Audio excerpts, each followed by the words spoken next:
మనశంకర వరప్రసాద్ గారు movie hit ట్రాక్‌లో సాగుతున్న వేళ, మెగాస్టార్ యొక్క 158వ మూవీకి సంబంధించి మరో కీలక అప్డేట్ వచ్చేసింది. అదేంటంటే ఈ మూవీలో చిరంజీవితో పాటు 'ఉప్పెన' సినిమాతో గుర్తింపు తెచ్చుకున్న హీరోయిన్ కృతి శెట్టి నటిస్తున్నట్లుగా సమాచారం. అయితే ఈ మూవీలో కృతి శెట్టి హీరోయిన్‌గా కాకుండా చిరంజీవికి కూతురుగా నటించబోతుందంట. కాగా ఈ మూవీ తండ్రి కూతురు భావోద్వేగ కథాంశంతో ఉండబోతున్నట్లు ఇప్పటికే వార్తలు వచ్చాయి.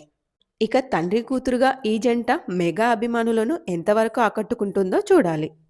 అలాగే ఈ మూవీలో మెగాస్టార్ సరసన హీరోయిన్గా ప్రియమణిని ఎంపిక చేసినట్లు సమాచారం. అంతేకాకుండా ఈ మూవీలో మలయాళ సూపర్ స్టార్ మోహన్ లాల్ ఒక కీలక పాత్రలో నటించబోతున్నట్లు ఇప్పటికే వార్తలు వచ్చాయి.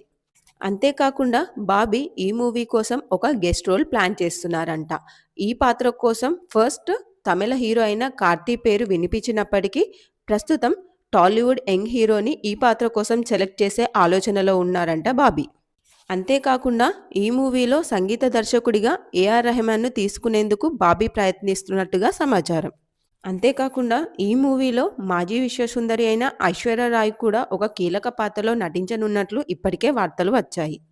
ప్రస్తుతం స్క్రిప్ట్ వర్క్ జరుపుకుంటున్న ఈ మూవీ ఫిబ్రవరి 2026లో పూజా కార్యక్రమాలు జరుపుకొని మార్చిలో రెగ్యులర్ షూటింగ్ ప్రారంభమయ్యే అవకాశం ఉన్నట్లుగా సమాచారం.